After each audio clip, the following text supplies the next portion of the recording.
Hola, benvinguts a Carretera i Marta.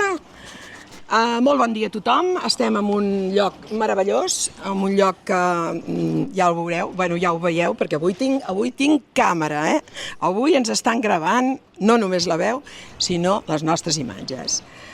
Avui ens hem unit en col·laboració amb el podcast Petjades de Premià de Dalt i Carretera i Marta, Vilassar de Dalt. Ens hem unit per explicar-vos la història i els secrets de Can Cisa, la masia que veieu al fons, una finca que uneix els nostres pobles i les nostres veus. Petjades, Premià i Carretera i Marta farem un viatge entre la part tècnica i la part més romàntica per fer que us enamoreu de la història de Can Cisa. Ens acompanyen per explicar-vos la història d'aquesta masia en Miquel Estruch i Traiter, membre de la Societat Catalana de Genealogia, en Benet Oliva i Ricós, historiador, autor de diversos llibres i estudis sobre la industrialització i noblesa del Maresme, i en Valerià Pujol, que és l'impulsor i col·laborador del podcast Petjades Premià. Entre tots intentarem explicar-vos una mica la història d'aquesta masia històrica. Com veieu, a sota el santuari de la Mare de Déu de la Cisa, entre pins i camins de pols daurada, s'hi aixeca una masia antiga, silenciosa, plena de secrets, Can Cisa. Una d'aquelles joies que semblen adormides esperant que algú les torni a somiar. Avui, Carretera i Marta i Petjades de Premià, ens aturem aquí, a Premià de Dalt, per fer un viatge enrere en el temps, per descobrir les pedres, les vides i les històries que han fet aquesta casa, un trosset viu del nostre passat. Començarem amb en Miquel. Hola, Miquel, bon dia. Com estem? En Sebastià, que és un dels impulsors també de Petjades Premià, em va posar en contacte amb tu, em va dir que tu t'havies fet un estudi sobre aquesta masia històrica i ens agradaria, ja sé que l'estudi és molt llarg i intens, que ens ho fessis resumit una miqueta la història d'aquesta. No és fàcil, perquè és una història complexa i llarguíssima i no és fàcil, però ho intentarem. Farem el que podrem, sí. Doncs tu mateix engega i endavant. El primer que cal dir és el lloc on estem, no? I és com es vincula el nom dels llocs amb els noms de les persones i expliquen d'alguna manera la pròpia història de les cases, dels indrets i del país en si, no? Cisa. Què vol dir Cisa? En un estudi que van publicar el Benet, el Pere Benito, si no recordo malament, deien que podia venir del llatí cisa, que vol dir del verb cisere, que és una divisió, una partió, perquè de fet això està just on hi ha el terme, la juntura del terme entre Premià de Dalt i Vilassar de Dalt, no? Això ho desmenteixen el gran filòleg Joan Coromines, que diu que podria venir d'un nom molt més antic, que és Chiesa, d'arrel llatina, d'arrel ibèrica, que significa una sitja, un lloc on hi ha un remençament d'aigua, és a dir, la font de la Cisa. Per tant, aquí estem. Tant si és una divisió com si és una referència a un estancament d'aigua i a una font, ens dona el lloc d'un indret, un lloc, una ubicació. I d'aquí prenen el cognom els que després seran els del Mas de la Cisa. Estem a l'any 1190, els propietaris d'aquests terrenys són uns nobles, són Guillem de Montornès i Peregrina, que fan una alou, concedeixen una alou a un personatge que es diu... com es deia aquell home? En Guillem de Montornès, en Berenguer de Premià, i la seva dona pagesa. Alou, perquè sapiguem tots què és? És una concessió d'uns terrenys amb unes condicions determinades. Les condicions que li poses és que hi edifiquin una casa i que s'hi estableixin. Perfecte. I això per què ho feien els nobles? Perquè ells no cultivaven la terra. Els nobles el que feien era treure les rendes, per tant necessitaven gent que les cultivés. Aleshores arribaven a un acord, i hi ha diferents tipus de concessions d'aquest tipus. Bàsicament és cedir-los l'espai, ells ho conreen i han de pagar unes rendes cada any, en forma d'espècies o en diners, depèn del que pactin, als propietaris. Després la propietat d'aquesta casa va passar a la Pia Almoina, al cap d'uns anys, però els tenidors de la casa, els que tenen la propietat útil, diguéssim, continuen sent la mateixa família, els descendents de Berenguer i Pagesa, no? Que són els que més endavant es cognominaran, es diran Cisa de cognom, no? La força que arrossega aquest nom, un cognom que ha arribat fins als nostres dies i que ve probablement de 2 o 3 mil anys enrere, i és un nom relacionat a un topònim que indica l'indret on estem, no? Sempre hi ha hagut aquesta família aquí, fins fa, això ens ho explicarà millor el Valeriano, fins pràcticament, què? Sí, a principis de segle és quan s'ha acabat el... Després acaba el cognom Cisa i passa per herència, però també la mateixa família continua, Sí, ha continuat fins ara. Sí. Fins ara. Ara actualment ja tot és una urbanització, ja ells han reservat unes certes parcel·les per poder-hi fer les seves torres, però el de més ja tot està parcel·lat i venut ja, excepte la zona verda que es va tinguer de deixar per l'Ajuntament, que va ser la masia, a més 60.000 metres quadrats de terreny, amb els seus arbres i tot per aquí, que és el futur parc del Santuari de la Cisa, per dir alguna cosa. Doncs això que deia, que la força del cognom arrossega, tant és així que el costum antic a Catalunya era que el cognom que es transmetia és el nom de la casa. No? És el nom, nosaltres estem acostumats a heretar el nom dels nostres pares, del pare, no de la mare. No? Però això abans no era exactament així. Normalment sí, però si hi ha una pubilla pel mig, la propietària és una noia, perquè no hi ha hagut descendència masculina en aquella casa, aquella noia transmetia el seu cognom als seus descendents, no el del marit. El marit entrava amb un àlies, entrava, es digués com es digués, però els seus descendents mantenien el cognom de la casa, perquè el que mana és el patrimoni, el que mana és la casa. Per tant, això ho veiem al llarg de la història, que va passar diverses vegades, que hi ha hagut una pubilla, i per tant dius, home, doncs hauria de canviar de cognom. No, es manté el cognom de Cisa i arrossega cap avall amb una força tremenda, no? I això sí que arriba fins a pràcticament a mitjans del segle XIX, no? Llavors ja canvien les normatives i ja s'imposa el costum castellà i això ja passa a la història. Però durant 700 i 800 anys el cognom que s'arrossega és el de la casa. És a tot arreu, a Catalunya. Perfecte. Aleshores, clar, al llarg de tants anys, aquesta mateixa família vivint aquí, com podeu comprendre, hi ha hagut moltíssimes vicissituds i ha donat alguns personatges notables, no? I n'hi ha alguns doncs, que dius realment, ostres, com se'ls empescaven la gent, no? per subsistir les estratègies matrimonials que seguien, no?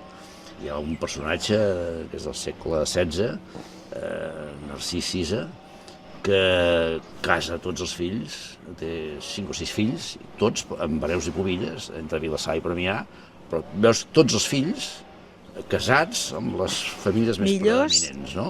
Amb els Parera de Vilassar, amb els Vehil de la Serra, amb els de Can Tió, els veus que...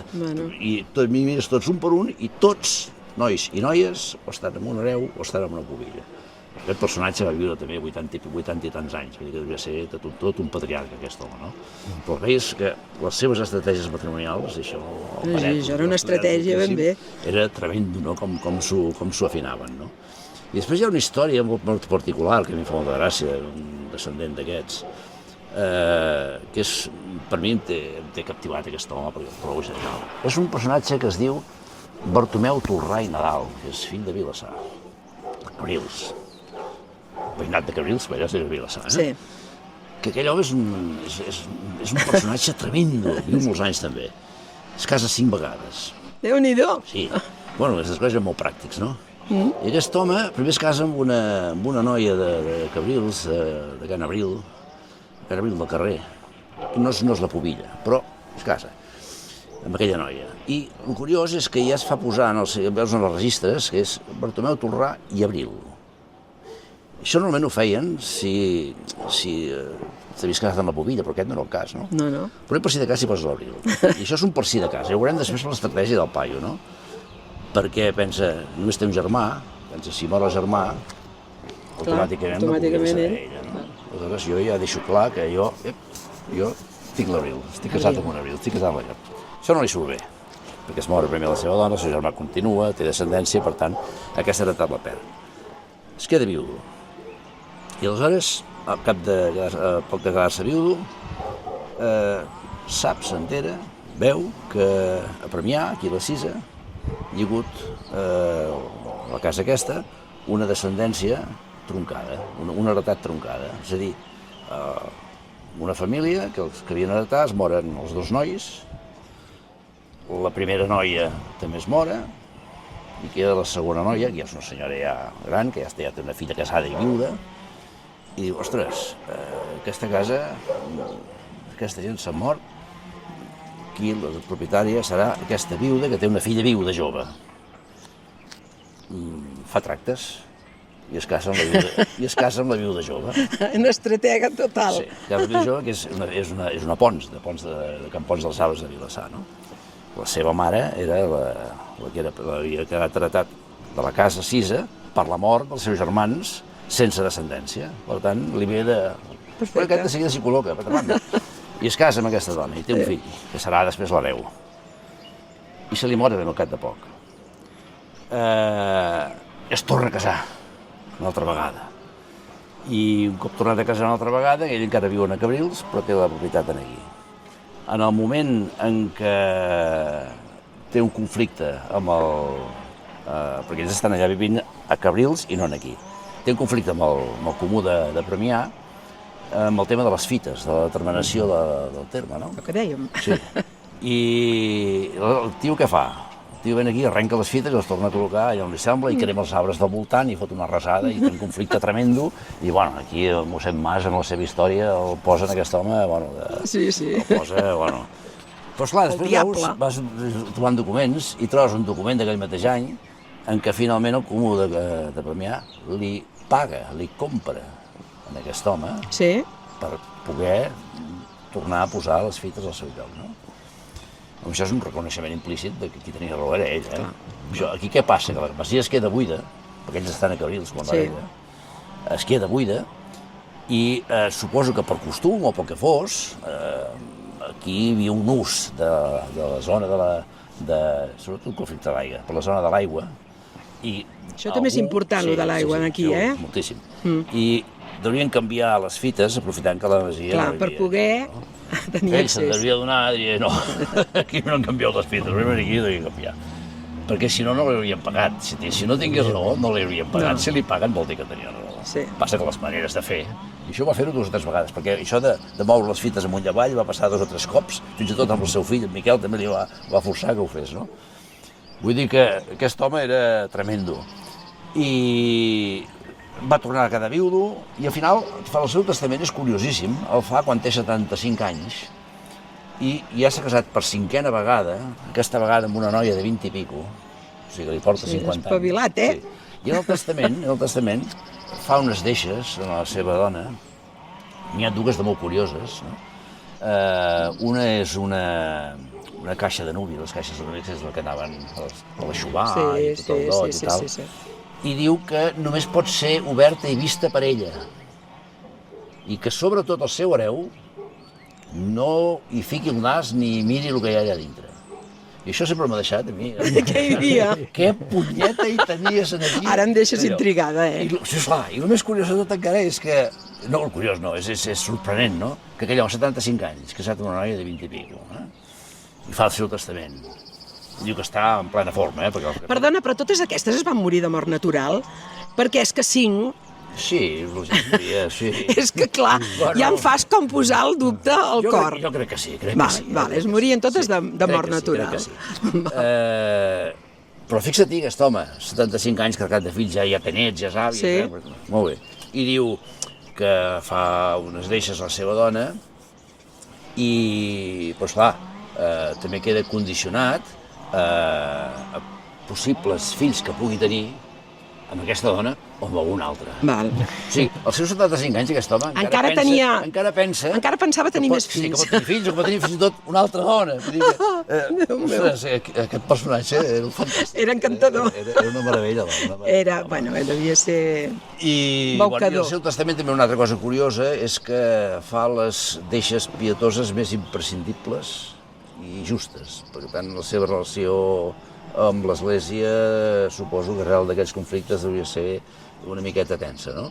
Les justes, les més imprescindibles pel salvament de l'ànima, però res més, ni deixes a cap capella, ni cap bací. O sigui, no era molt de... No, suposo que devia quedar no massa ben amics amb... Perquè estem parlant de quina època, Miquel? Això és segle XVI-XVII, ja no sé segle XVII, això és segle XVII, ja, 1600 i escaig, sí. Val. En canvi, després, un descendent seu, em sembla que és un net, un besnet, també té relació amb l'Església molt més profunda, a través de la seva mare, que té vinculació amb els Ricós, i amb aquella gent, Josep Ricós, que havia sigut vicari general durant el setge de Barcelona, fanàtic religiós, una cosa tremenda, no?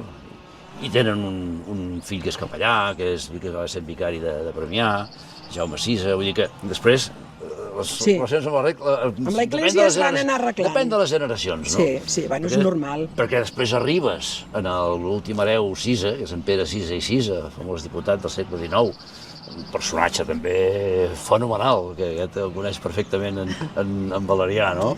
Que, per cert, de la família Tolrà, amb una paret hi ha un dibuix que és molt semblant a l'escut municipal de Cabrils. Sí, això és el que em va donar la pista, després ho explicaré, això, segurament. Vale, sí, és curiós. Doncs aquest del Pere Sisa i Sisa, aquest és un personatge d'aquí, no?, que havia sigut diputat, i aquest és un personatge liberal, i que va tenir una participació molt activa amb la llei d'abolició de l'esclavisme, vull dir que un home que tenia els seus principis, però també tenia un costat fosc, no?, perquè tenia una part... Aquest ens interessa molt. A veure, explica. Feia contraband i feia falsificació de monedes i en Valerià sap perfectament que hi ha un corredor que per uns feien escàpols, una cosa tota curiosa. Va ser processat 2 vegades. Una vegada el vinculaven amb la mort d'un parent seu, que era un gendre d'en Manent, de la casa Manent, i al final el van absoldre. I després el van condemnar per la mort d'un carrabiner, que també el van vincular amb ell, i el van desterrar 10 anys a Canàries o no sé què, però al final el van indultar també amb honors. I va tornar. O Ceuta, perdona. I va tornar. Sí, no, perquè el van indultar després i un restabliment d'honor i tot, no? Però aquest home que tenia un costat estranyot, aquest home també, no? I el seu testament prohibeix expressament que el seu cadàver passi per l'església. No vol saber res. Llavors, com l'enterraven? Un enterrament civil, al segle XIX, ja era. Lliberal, no? Bueno, vull dir que personatges d'aquesta Aquesta casa té molta història. Té moltíssima història, ha sortit d'aquí personatges realment rellevants, no? I que ostres, que més enllà del patrimoni, hi ha el patrimoni històric. Catalunya no s'entén, no es pot entendre Catalunya, crec jo, sense les masies. Les masies està en la base de tot. Això en Benet ho ha estudiat moltíssim, no? Sí, m'ho ha comentat abans. Tota la industrialització, d'on surten els industrials, d'on surten els menestrals, d'on surt aquesta gent?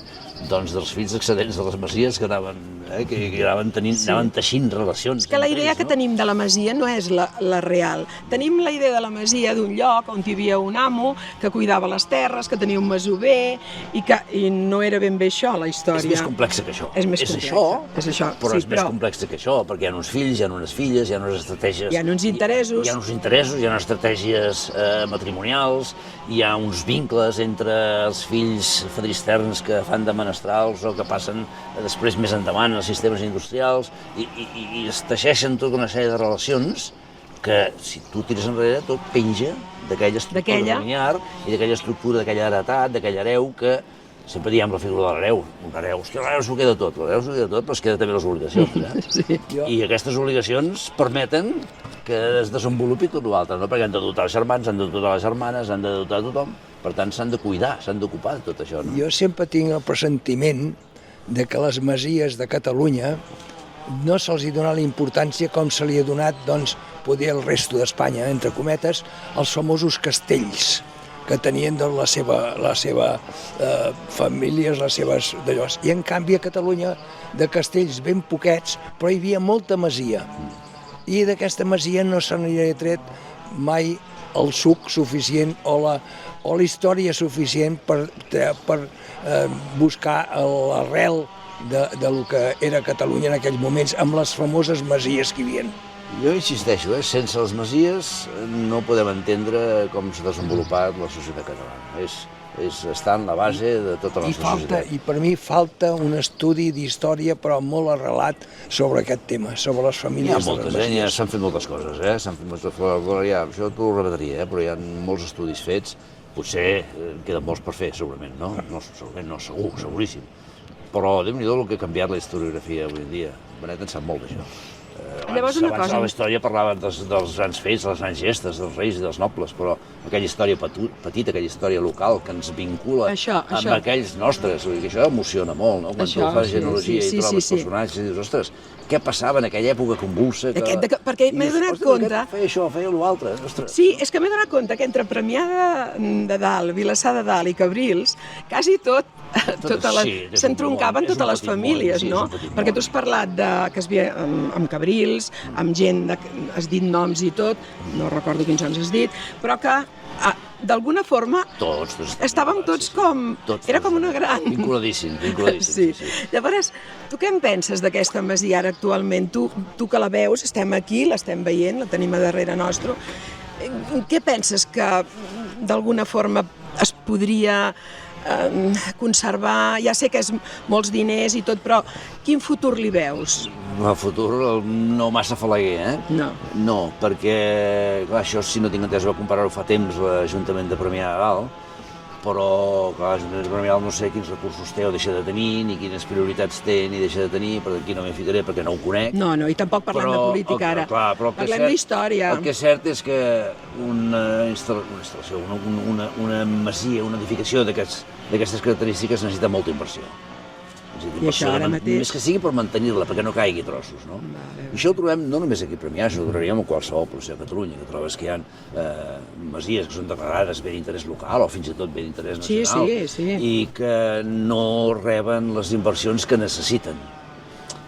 Jo no sóc qui per jutjar els pressupostos de ningú de cap administració, però sí que constato que falta inversió, falta molta inversió, i si aquesta inversió sigui privada, sigui pública, no arriba, doncs aquesta masia s'acabarà malmetent. Ara fa poc que ha caigut, oi, de Cal Estrany, no? La masia que està enganxada paret per paret, oi, que ha caigut pel sostre, no? De llevant, hi ha la teulada que ha caigut, dos trossos bastant importants, d'esclar. I llavors, al moment que plou, doncs ja s'omple d'aigua, hi ha problemes. Però una cosa és el patrimoni físic, que estem parlant, la casa, la masia, l'edificació, i una altra cosa que tampoc no podem perdre, que això és el que m'impulsa a mi, és el patrimoni històric. La nostra identitat. La nostra identitat. Sí, senyor, Miquel. Dius, quin interès mou a mi la genealogia, no? Són petites finestres al passat que et fan entendre com eren i com vivien aquella gent i, per tant, t'ajuden a entendre per què nosaltres som d'una manera determinada.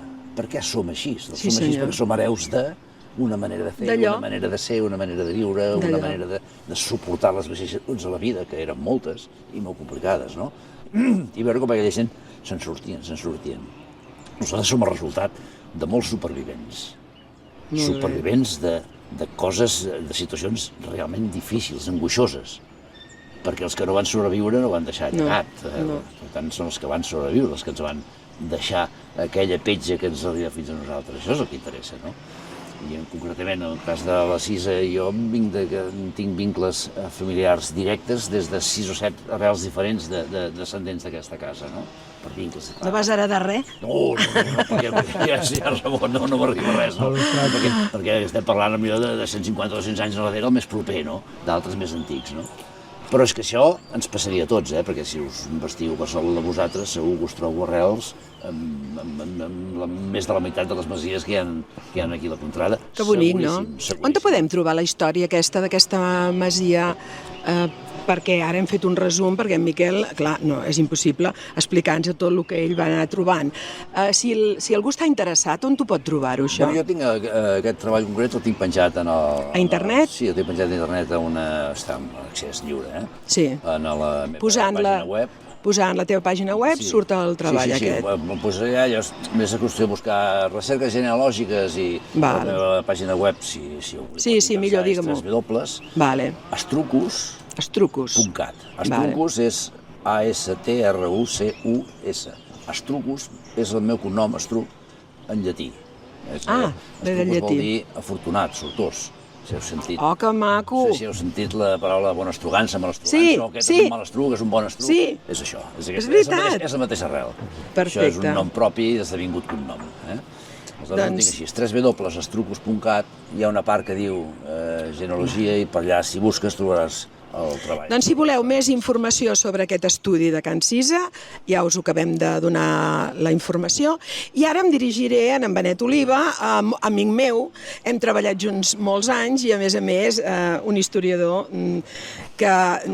No, és veritat, Benet, en Benet és molt discret, però sap molta història. I a més li agrada, que això també és molt important. Quan treballes en una cosa que t'agrada, doncs disfrutes fent-ho, no se't fa feixuc.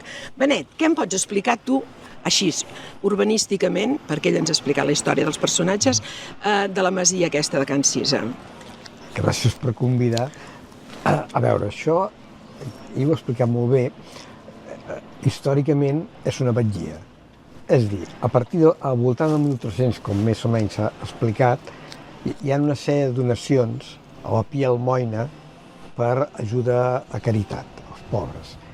I la Cisa és una propietat que passa per aquestes donacions a la Pia Almoina. I a partir d'aquest moment necessiten una família que se'n cuidi de gestionar les rendes del bisbat aquí. Va.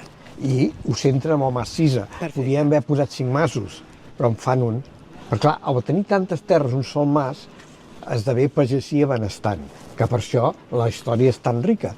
Perquè la gràcia, que d'alguna manera ho he posat sobre la taula, és que a través d'aquestes masies tu veus la història del país, perquè aquella gent ha participat pel seu nivell econòmic a la història del país, perquè són pagesia benestant. No es casaran amb aquell pobret d'aquí al costat, es casen amb la família benestant de Vilassar, Ja ho hem vist, clar, això. Aquesta és la idea fonamental. Per això tenim aquests personatges tan interessants. Per exemple, completant, mitjan segle XV, feudalisme, pagesos... No. Hi ha un senyor aquí que es diu Bernat Cisa, que és un mercader de Barcelona, i participa en el gran comerç de Barcelona. Fins quan? Fins a la Guerra Civil, que s'ho carreguen tot. La Guerra Civil del segle XV. Sí. El país s'ensorra en aquell moment. La història d'aquest senyor reflecteix la història del país en aquella època. A través d'una biografia. D'una sola persona, te n'enteres de la història. Un mateix que ha explicat en el període de la Guerra de Successió. Ho arrasen tot, això, els borbònics. Vilassar, la Cisa, tot. Clar, això també s'ho ha reflexat en les cases. I les generacions van apilonant patrimoni i arquitectura i totxos. Això no és una masia un tipus i ja està. No. Això és un poti-poti que s'ha anat construint al llarg dels anys. Hi ha una estructura central, hi ha amb vela, hi ha afegits per tot arreu. Cada època ho ha adaptat a les necessitats de l'època. Per això, si vens, dius, això sembla un barri més que una... Sí. Abans ens recordava en Balaguer, que havien arribat a vendre quantes famílies?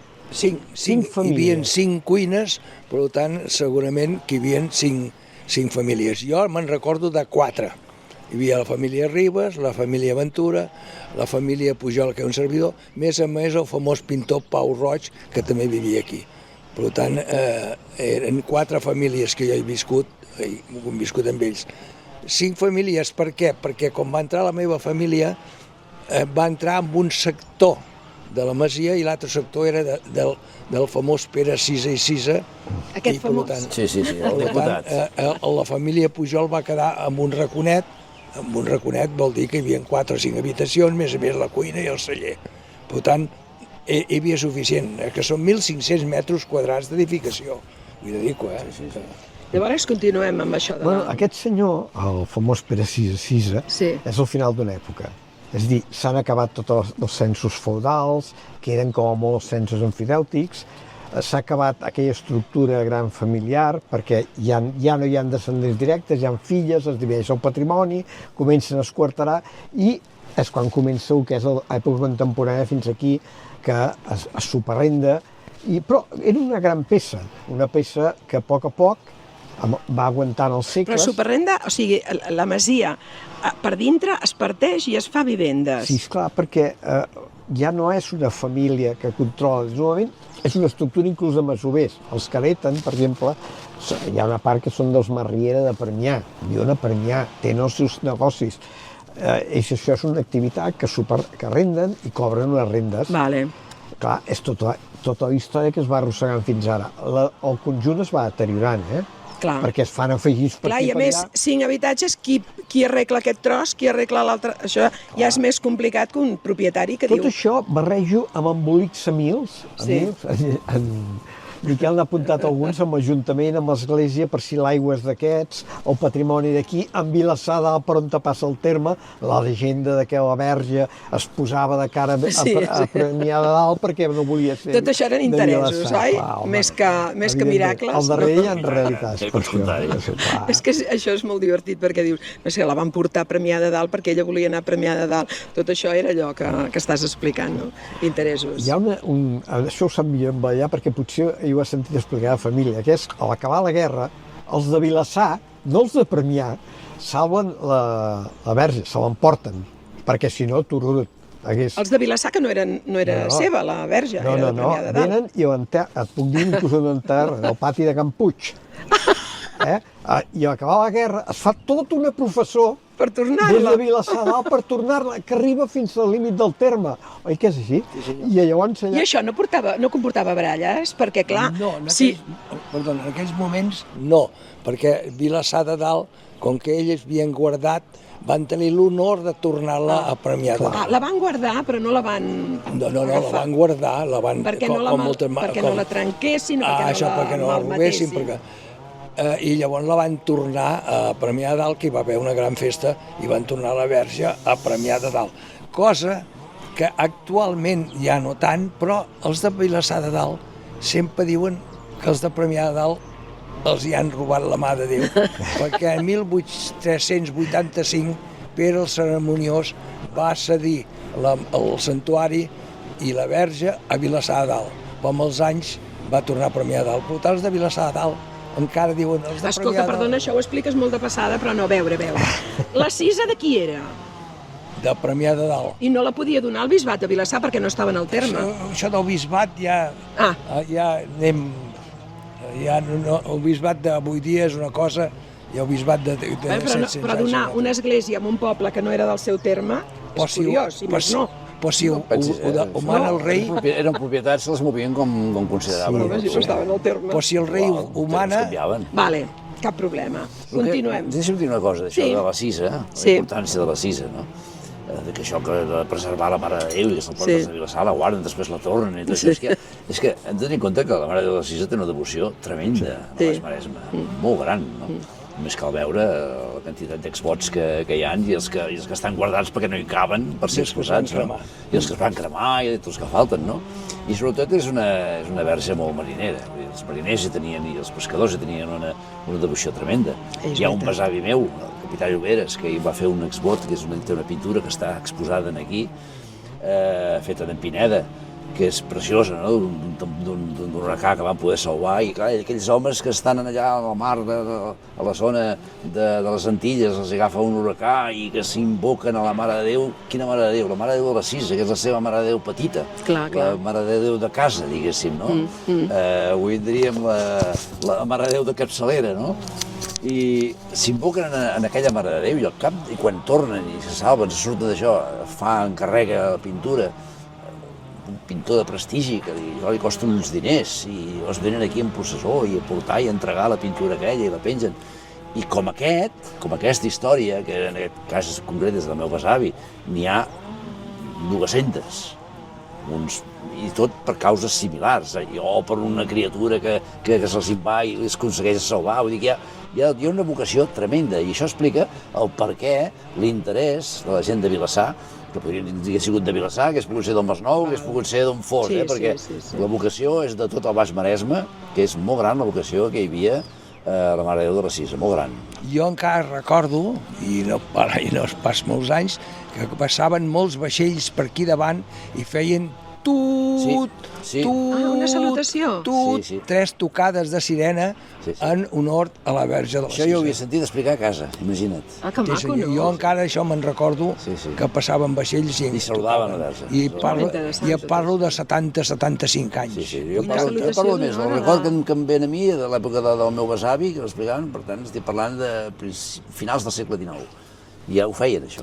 Sí. Bueno, continuem amb l'urbanisme. No, és que- Vull que una miqueta m'expliquis tot això d'aquí, com ha anat. Sí, és que, clar, arribem al segle XX Sí. i és una propietat Clar, això m'interessa molt. conforme es va abandonant l'agricultura, això perd Sí. interès. Quin és l'interès que té a partir de la segona meitat del segle? Pues, aconseguir recalificar-ho. Clar. Ho recalifiques, una urbanització i visca la Pepa, no? I Aquí vull arribar jo. I es passen perquè a més de recalificar-ho ho fan en unes condicions bastant negatives. En un primer projecte que descobrim a primers dels 90, les cases arriben pràcticament enganxades a la paret de la Del capella. santuari.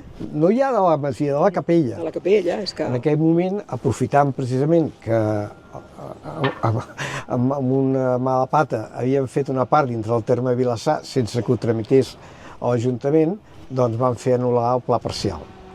A partir d'aquell moment van tenir que tramitar-ho tot, però ja amb una mentalitat més actual, que volia dir que hi tenien que haver unes sessions de verd important, que això tenia que tenir contingut de corredor verd entre pobles, de separació de pobles, que les cases no podien estar agafades al mas i a la masia. No, I per això es va aconseguir alliberar tota la part de dalt com a zona verda de cessió, que inclou el mas Cisa, com una gran possibilitat d'equipament cultural i social. I aquí és el que hi ha pendent. Aquí és on va arribar la idea de tot això, va ser preservar la masia d'alguna forma i al voltant, perquè ara hi ha uns caminets i hi ha una zona verda que està molt maca i ho estan arreglant. Un parc important, Sí. un pulmó verd autèntic al voltant de la capella. Però la idea principal era aquesta, preservar Ah, la masia. Què ha passat? Que no hi ha diners, diguéssim? Això és una qüestió ja de prioritats Ja, polítiques. que estem dient clar. políticament. Sí, però... Perquè si més triguen gaire, això caurà tot, O sigui, quan més triguen, més es deteriora i més car de refer. Amb el qual es dona A veure, una obra elemental aquí seria netejar afegits. Però, esclar, si estan massa deteriorats, algun cap quadrat se li acudirà que ho netegem tot i ja està. Com ha I fem passat de amb zero. algunes masies que clar. estaven obertes i un dia a la nit, que estaven ruïnoses i un dia a la nit van caure. Aquí I llavors, s'ha de fer una jo crida sé d'alguna... a entendre que aquest patrimoni s'ha de trobar la manera de posar-lo al dia i donar-li una funcionalitat per la gent de per aquí, que per això s'ha fet la sessió. La part d'urbanització, Clar, perquè si no, si havia d'anar a terra, ja no era tan important la part preservar-la. d'urbanització fa pena. Estàs mirant a la vista i dius, ostres, aquest tipus d'arquitectura no encaixa Bueno, des amb res. d'aquí hi ha un tros Sembla que és molt industrial i lleig, tot. sí. En canvi, la part de dalt, preservada bé, amb l'entorn de la capella, la mas, la font, les zones verdes ben delimitades, home, això és un pulmó dels dos pobles. Impressionant. És que quasi que és una zona que per venir a passejar, com que queda entremig dels dos pobles, no diferencies on te comença i on t'acaba. Vas caminant i vas a parant a l'urbanització a les Oliveres. És que ni cal. No. És molt important. Tu quin futur li veus, també? Si no fan ja un pensament, això se'n va anar al risc. Per tant, no és ja... Jo entenc que per un ajuntament com Premià de Dalt, que és són molts Vilassar diners, són sí. molts diners, Sí. això, però Diputació, Generalitat, haurien de posar aquí una empenta. Tothom hi ha de posar una empenta i fer un gran equipament que serveixi per tothom. Haurem d'anar a parlar amb els polítics de Barcelona, tots nosaltres, haurem d'anar a fer una processó. No estaria de més, Gràcies, Benet, t'agraeixo molt la teva intervenció. I ara vull acabar aquest podcast amb el meu amic de podcast, que som tots dos, que ell va néixer a Can Cisa. Explica'm una miqueta la teva història amb Can Cisa. No, la meva història que és molt maca. És curta, però de No, la curta família, no, de la família. 80 anys, Perdoneu, però l'encostipat m'està... No passa res. Som família, La meva tots. família Pujol ve de Lliçà d'Amunt. Per això jo dic Valerià, perquè a Lliçà d'Amunt hi ha la capella de Sant Valerià. Per tant, els d'allà tots els hi posaven Valerià. I la meva família va venir de Lliçà, va anar a Can Riera de Sant Mateu l'any 1860, quan va néixer a Sant Mateu mossèn Mas. Mossèn Mas va ser assistit per la meva família a Can Riera de Sant Mateu i després el van portar al santuari de teva la àvia, Cisa. la teva àvia, o així, no? Besàvia o O tatarasàvia. besàvia, perquè no era de la teva edat, pas. No, estic parlant 1860. M'agradaria, jo som quasi de la mateixa generació. Després la meva família va marxar a Can Riera i va passar a Premià de Dalt, a Can Figueres. En allà hi havia 6 germans, i dels quals uns ja van anar a Vilassar de Dalt, que ja els Pujols Vilassar de Dalt, a Premià de Dalt, i el resto de la família, que hi havia un avi i un fill, van passar de masovers a Can Cisa. I va ser 1870-74, més o menys. I a partir d'aquí va ser uns arrendataris del terreny i treballàvem la terra, vam ser dels cultivadors de clavells i de tomàquets i d'allòs, i bueno, vam anar treballant fins que el senyor doncs, ja Josep Maria Xiviller, descendent o marit de la famosa Maria Marriera Cisa, ja descendent de la... ja va començar a urbanitzar i llavors ja la cosa ja es va canviar i jo vaig haver de canviar d'ofici. Però tu hi vas... A veure, però explica'm una mica, quan eres petit, què feies per allà? La Cisa, perquè clar, vas néixer allà i anaves a col·legi, però a la teva casa havies d'anar cada dia a la Cisa. Jo anava a Premià de la Peu. És el que dic. I què feies tu? Ja treballaves a petit? Quan una persona està a pagès, alguna cosa te't toca encara que sigui jovent 10 o 12 anys. Teníeu animals? I tant. Sí, què teníeu? Conills, porcs, havien tingut ramat d'ovelles. Imagina la història que hem fet, començant per la teva, gallines. I acabat amb gallines i de tot. De tot. Abans els pagesos teníem de tot, i a més amb una casa tan gran, les habitacions, per dir-te una cosa, que va ser el primer lloc on la meva família va anar a fer de masovers, la vaig convertir a galliners. Imagina't. Hi havia espai de sobres ja per poder viure i poder tenir animals. I més les quadres de... Perdoneu-me, Carmelo, però si no... No, tranquil, tu explica amb tranquil·litat. Les quadres pels animals, més les habitacions per les gallines, en fi, que treballaves, tenies de treballar la terra, els animals, ja estava. Els teus pares, diguéssim... Bueno, el meu pare jo no el vaig conèixer, quan tenia jo 3 dies va marxar a la guerra, o ja hi era, va venir a néixer el 3 d'octubre vaig néixer, i el dia 6 d'octubre del 38 va marxar a la guerra, i el dia 12 de gener del 39 és quan ja va desaparèixer. Per tant, el meu pare ja no l'he conegut. Jo he conegut la meva àvia i la meva mare. La que portava la finca era la teva àvia i la teva mare. O sigui, dones d'aquella època que eren unes valentes per tirar endavant una casa com aquesta i portar els animals i cuidar-se dels fills. I llavors el que passa que la germana de la meva mare era l'Aurora, tenia 8 fills, i llavors 2 dels quals van venir a viure a Can Cisa per tirar endavant la finca. I això, doncs, fins que jo vaig tenir 32 anys, que ja la cosa ja va anar, l'urbanització ja va anar forta, i jo vaig canviar de feina. I aquí és on ens vam juntar tu i jo. Això mateix, jo vaig anar funcionari. O sigui que ja estem a l'actualitat de Can Cisa. Això ja estic per l'any de la 72. Val, llavors, d'això anem de fer a veure, com ho acabem aquí ben bonic. Què penseu, doncs, ara d'aquesta història i de tot el que hem parlat? Què us agradaria ara mateix? Poder-hi anar algun dia i gaudir d'aquesta finca? Tant de bo algú se li il·lumini el pressupost, que és en definitiva la paraula màgica. Un centre d'interpretació estaria bé, mira, ara se m'acut. Estaria bé, hi ha moltes coses. De tot el d'aquí el Maresme, de la història Estaria bé. Oi que sí? Seria una cosa bonica i a més... Donaria per molt, no? I tampoc cal tota la finca, potser si el que diem dels cossos que dius tu, que potser són afegitons, que potser no, tampoc són tant. Intentar buscar la part més noble, per dir alguna cosa, perquè per dintre està bé. Sí, el que passa que amb les normatives actuals les escales no són en condicions, és molt diferent la casa aquesta que no pas una casa que es modernitzi avui dia. Aquí hi va haver un projecte, ara ho vull explicar, molt bo, l'any 2005-06, que es volia fer el cap d'alt rendiment esportiu del Maresme. Hi havia un pressupost de 1.000 milions de pessetes. Coi, també. disposat a fer-ho, el que passa que hi va haver el tom d'aquells moments de la moneda que va, i es va tirar enrere. Jo havia vist els projectes i anaven 35 habitacions en aquesta casa, a més l'esportiu de tot el costat, per tant que hauria sigut molt important, però no Es necessita algú que hi posi calés, no? El que es necessita el més difícil de tot, i és alinear voluntats polítiques. Vale.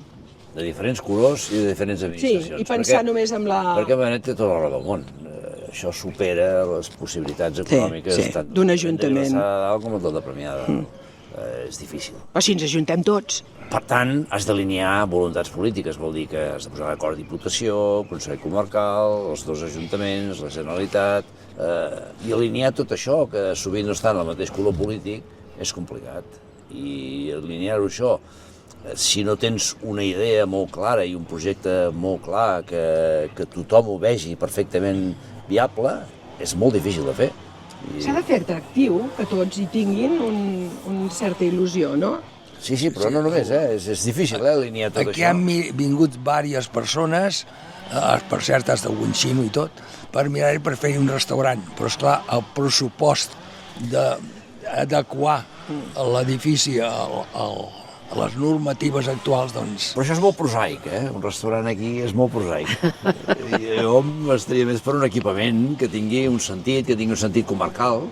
Jo pensava en això, un centre d'interpretació de tota la... Premià de dalt no se'n sortirà mai, em tirar això endavant. Jo em penso que és impossible, no. Ara, des d'un punt de vista comarcal i amb vista de país, com un equipament que sigui una referència a nivell nacional, per què no? I tant, i tant. Preciosos, I tant. Però ha de ser prou atractiu com perquè cridi l'atenció a tots els estaments polítics i sigui capaç de lligar aquesta maionesa.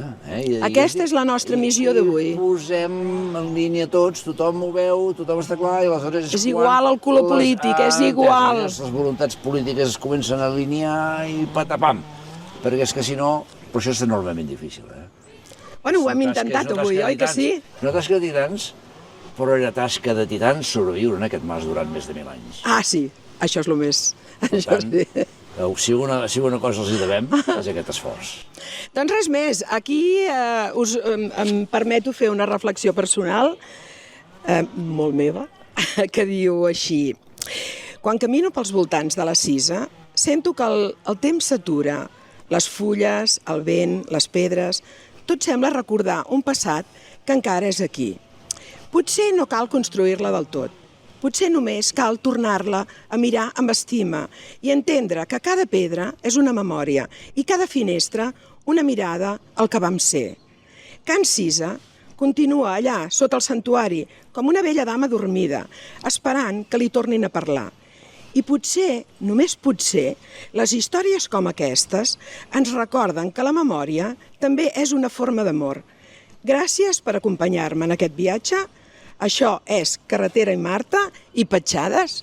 Gràcies, de Premià de Dalt. Gràcies. Adéu-siau a tots. Adéu-siau.